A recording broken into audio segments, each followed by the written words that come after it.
اللہ نے نسل انسانی کی بقا کے لیے مرد اور عورت یہ دو جنسیں پیدا کی ہیں۔ مرد کی پہچان عورت کے ساتھ ہے اور عورت کی شان مرد کے ساتھ ہے۔ مرد اور عورت کا یہ رشتہ کئی شکلیں اور تصویریں بدلتا رہتا ہے، کبھی باپ، کبھی بیٹا، کبھی بھائی، کبھی شوہر، کبھی سسر، یہ کئی رشتے بدل بدل کے مرد عورت کی زندگی میں آتا ہے۔ اسی طرح عورت کبھی ماں، کبھی بہن، کبھی بیٹی، کبھی بہو، کئی رشتے بدل کے وہ مرد کی زندگی میں آتی ہے۔ تو مرد اور عورت یہ انسانی زندگی کو چلانے والے دو پہیے ہیں۔ ان رشتوں میں سے ایک رشتہ ایسا ہے کہ جس کو بھائی اور بہن کا رشتہ کہا جاتا ہے۔ جس طرح بھائی اپنے بھائی کا مان اور فخر ہوتا ہے، اسی طرح بہن بھی اپنے بھائی کی عزت اور اپنے بھائی کے لیے وجہ شرف و امتیاز ہوتی ہے۔ نبی کریم صلی اللہ علیہ وآلہ وسلم کی احادیث اور حضور کی شریعت نے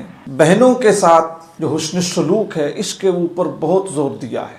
نبی کریم صلی اللہ علیہ وآلہ وسلم کے ایک صحابی حضرت ابو سعید خدری رضی اللہ تعالیٰ عنہ ایک حدیث مبارکہ روایت کرتے ہیں کہ نبی کریم صلی اللہ علیہ وآلہ وسلم نے ارشاد فرمایا کہ تم میں سے جس شخص کے پاس 3 لڑکیاں ہوں، بیٹیاں یا 3 بہنیں ہوں، اپنی بیٹی نہیں ہے تو اللہ اس کو بہنیں دیتا ہے، یا جس کے سگی بہن نہیں ہے اور اس کے گھر میں اللہ نے بیٹیاں دی ہیں، حضور نے فرمایا کہ جو شخص اپنی بہنوں کے ساتھ اور اپنی بیٹیوں کے ساتھ اچھا سلوک کرے گا وہ ضرور جنت میں داخل ہوگا۔ اب جو اچھا سلوک ہے یہ ایک بڑا وسیع مضمون ہے۔ اچھے سلوک سے کیا مراد ہے؟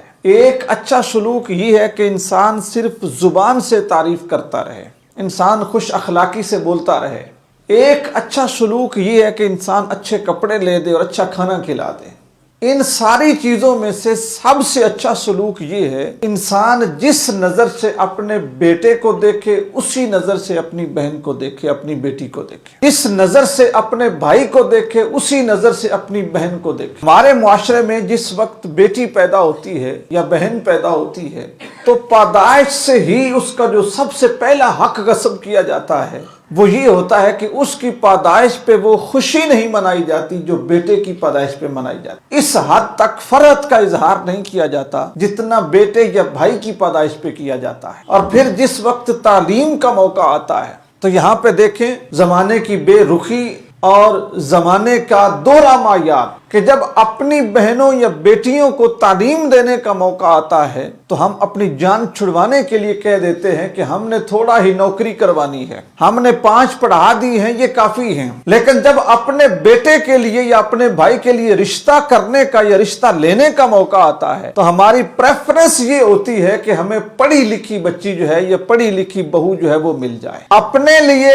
پڑھی لکھی تلاش کرتے ہیں اور اپنی بیٹی یا بہن کو اس لیے نہیں پڑھاتے کیونکہ اس نے ہمارے گھر میں رہنا نہیں، اس نے اگلے گھر میں جانا ہے۔ یہ دوہرا معیار ہے کہ اپنے لیے ایجوکیٹڈ اور دوسروں کو دینے کے لیے ہمارے نزدیک تعلیم کی اہمیت نہیں ہے۔ یہاں پہ جو تعلیم ہے اس کے ساتھ بھی ناروا سلوک ہے۔ ایک بات ذہن میں رکھو کہ علم اس لیے نہیں پڑھا جاتا کہ نوکریاں ملیں، علم اس لیے نہیں پڑھا جاتا کہ سرکاری پینشن ملے۔ علم بذات خود ایک اعزاز ہے۔ علم نوکری کے لیے نہیں ہے، علم انفارمیشن کے لیے ہے، علم روشنی کے لیے ہے، علم شعور کے لیے ہے، علم زندگی کے لیے ہے، علم انسانیت کی معراج ہے۔ علم پڑھنے کا مقصد نوکری نہیں ہے، ملازمت نہیں ہے۔ علم بذات خود وجہ فضیلت آدم ہے۔ آدم کے پاس علم تھا تو آدم ساری مخلوق سے افضل ہو گئے۔ تو بیٹوں کو یا بیٹیوں کو اس لیے نہ پڑھائیں کہ یہ پڑھیں گے تو ان کو نوکری ملے گی۔ یہی وجہ ہے کہ پڑھنے والے کے ذہن میں جب یہی چیز ہوتی ہے کہ میں پڑھوں گا تو مجھے نوکری ملے گی تو اس کے علم کا سارا دار و مدار نوکری کی حصول کے لیے ہوتا ہے۔ تو یہی مسئلہ ہے کہ کالجوں سے، یونیورسٹیوں سے، مدارس سے، بڑے بڑے اعلیٰ جامعات سے پڑھے ہوئے لوگ ان کا علم ان کے رویے میں نظر نہیں آتا، ان کا علم ان کے معاملات میں نظر نہیں آتا، ان کا علم ان کے اخلاق میں نظر نہیں آتا، کیونکہ انہوں نے انسان کو سنوارنے کے لیے علم نہیں پڑھا تھا، ان کا مطمع نظر صرف نوکری تھا۔ تو میں بات بچیوں کی کر رہا تھا، جب بیٹی کو پڑھانا ہوتا ہے تو ہم یہ کہتے ہیں ہم نے تھوڑا ہی نوکری کروانی ہے، 5 پڑھا دی، پرائمری کروا دیا، مڈل پڑھا دی تو ہم کہتے ہیں بہت ہو گیا ہے۔ جب رشتہ لینے کی باری ہوتی ہے تو ہم پھر کیا کہتے ہیں؟ ہم کہتے ہیں کوئی اچھی پڑھی لکھی خاتون جو ہے وہ ہمیں ملے۔